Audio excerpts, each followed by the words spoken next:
So today's episode is about marking out and positioning where the studs go for the brightwork down the door, the chrome strip.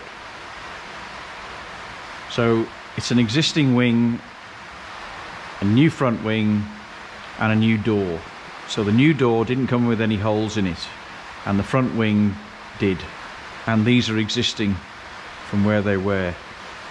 So what I did was, I was taught by a very wise man who is now unfortunately no longer with us, Blue, my friend, that you always use the existing panels to mark out or get the line right for the strip. So what I did was, I went to the center of the stud over here and I used an existing hole and then put that in the middle, put some chalk on a string line, and then went, the twang, and it then left some nice neat marks where to drill the holes. I put the masking tape in the positions where the holes needed to be. They don't have to be millimeter perfect, and that way it stops the drill from skidding. And I drilled the holes before I videoed, just in case I slipped and did some damage to the paintwork, and saved me the embarrassment of trying to explain that.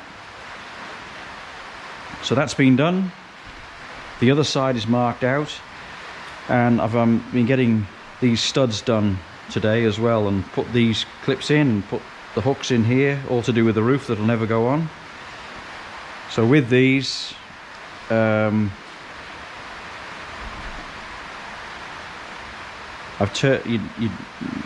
you're putting them in, you never turn the stud, you always turn the nut. Because if you turn the stud, you mark the paint and you can scratch the paint and cause it to deform and look pretty ugly. So yeah, so this one's very difficult, this one's not so bad, and these two are easy. Same on the other side. These are a bit of a nightmare to do up as well, but if you climb inside the boot, it's quite easy. New window rubber seals for the windscreen, just waiting for the big one now to fit so I can put the windscreen in. Difficult, medium, easy. And I've got two holes. This one here is yeah, obviously the clip same as the other side. I've got two holes, one here and one on the other side. Now I'm going to go and have to look at my photographs and see what actually went on here, because I don't think it was a stud, but I'm not sure what it was, so I've got to go and check that. So this side, the spacings are marked out, but I haven't done the string line yet, because I was just going to show you on that side what I did and how I did it. So over here now, I've had my bling bling bits returned. So yeah, Vivid Finishings in Maddington, if you're in WA, great job, reasonably priced and very quick. So yeah, these are all done now, ready to be installed. Just one of those things on the list of things to do.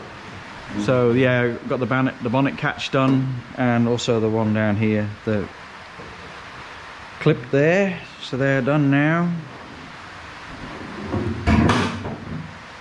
So that's, I think, is about it for what I've done this week. It's been another busy work week, so yeah. Anyway, all this side's drilled, and all these are in position. The bigger ones here at the end, they're where the lock plates go in. So the lock plates go in, they're the bigger holes. So somebody asked me in a messenger thing about how I did the brake lines. So what I did was, when I put them together, I cable tied them. And as I did each bend, I cable tied it at each bend, so that I got the bend in the right position. So yeah, the cable tie held it in, gave me all the angles. And also sometimes you get a bit confused which way the bend is going to go if you're holding the line and putting it on the floor and picking it up.